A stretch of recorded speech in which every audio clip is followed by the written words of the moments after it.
আলু বেগুন দিয়ে এরকমভাবে পালং শাক রান্না করলে গরম ভাতে আর কোনো তরকারির দরকার নেই। একবার অবশ্যই বানিয়ে খেয়ে দেখো। এখানে বেশ কিছুটা আমি পালং শাক নিয়ে নিয়েছি। তারপর পালং শাকগুলোকে আমি পরিষ্কার করে ছোট্ট ছোট্ট করে কেটে নিচ্ছি। আমি আমার এই পেজে সুন্দর সুন্দর রান্নার রেসিপি শেয়ার করে থাকি, এছাড়াও কিন্তু ডেলি ভ্লগ শেয়ার করি। তো তোমাদের যদি ভালো লেগে থাকে প্লিজ পেজটাকে ফলো করে দিও আর ভিডিওটা একটা লাইক কমেন্ট করে দিও। তোমাদের একটা লাইক কমেন্ট আমাকে ভীষণভাবে মোটিভেট করে নেক্সট ভিডিওগুলো বানানোর জন্য। পালং শাকগুলোকে ভালো করে কেটে আমি ধুয়ে নিয়েছি। এদিকে আলু আমি লম্বা লম্বা করে কেটে নিয়েছি আর বেগুনও আমি লম্বা লম্বা করে কেটে নিয়েছি। আর কোনো সবজি আমি পালং শাকের মধ্যে অ্যাড করব না। তো এখানে সবজিগুলো কেটে দেখো ভালো করে ধুয়ে নিচ্ছি। তারপর কড়া বসিয়ে কড়ার মধ্যে তেল দিয়ে দিয়েছি, সর্ষের তেল। তারপর এর মধ্যে দেবো একটুখানি পাঁচফোড়ন। আর এই পালং শাকটা আমি আজকে একটু চিংড়ি মাছ দিয়ে বানাবো, তার জন্য অল্প চিংড়ি নুন হলুদ মাখিয়ে আমি তেলের মধ্যে ভেজে নিচ্ছি। আর পালং শাকের মধ্যে একটু বড়ি দিলে কিন্তু দারুণ লাগে খেতে। চিংড়ি মাছটা ভেজে তুলে আমি এর মধ্যে একটু বড়িও দিয়ে দিচ্ছি। আজকে আমার এই রেসিপিতে যারা সুন্দর সুন্দর কমেন্ট করবে নেক্সট ভিডিওতে কিন্তু আমি তাদের নাম নিয়ে তাদেরকে থ্যাংক ইউ জানিয়ে দেবো এই ভিডিওতে। তো দেখো চিংড়ি মাছগুলোকে তুলে নিচ্ছি, তারপর বড়িগুলোকে একটু হালকা লাল লাল করে ভেজে নেব।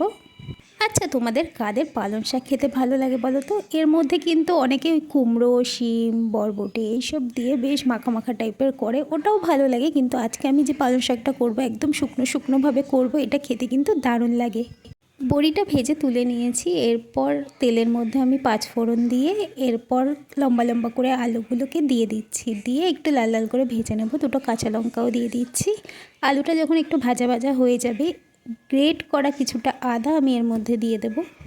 তোমরা চাইলে এখানে আদার পেস্টও দিতে পারো। তারপর আদাটা দিয়েও আমি একটু লাল লাল করে ভেজে নেব। এর মধ্যে একটু নুন দিয়ে দিচ্ছি, হলুদ গুঁড়ো দিচ্ছি আর দেবো একটুখানি জিরে গুঁড়ো। এরপর আবারও মশলাটাকে ভালোভাবে কষাবো আর কেটে রাখা বেগুনটাও আমি এর মধ্যে দিয়ে দেব। কারণ বেগুন আলুটা পুরো গোটা গোটা রাখবো না, আমি একটু ভেঙে ভেঙে দেবো, তাহলে কিন্তু খেতে বেশ ভালো লাগবে।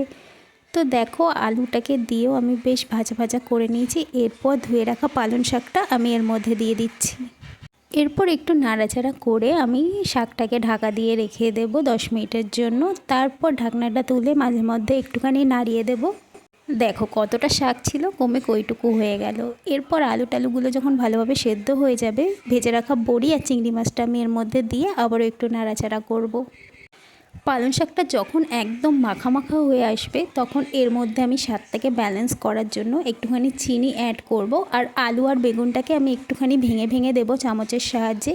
এতে কিন্তু পালং শাকটা একদম মাখা মাখা হবে আর খেতেও দারুণ লাগবে। তো দেখো চিনিও দিয়ে দিচ্ছি। পালং শাকটা একটু খাড় খাড় খেতে লাগে, তো চিনিটা দিলে সেই স্বাদটা ব্যালেন্স হয়। এইভাবে একবার পালং শাক বাড়িতে বানিয়ে দেখো, গরম ভাতে এত ভালো লাগবে যে তোমাদের আর মাছ মাংস দরকারই পড়বে না। এই শাকটা দিয়ে পুরো ভাতটা খেয়ে নেবে। ভিডিওটা ভালো লাগলে লাইক কমেন্ট শেয়ার। টাটা।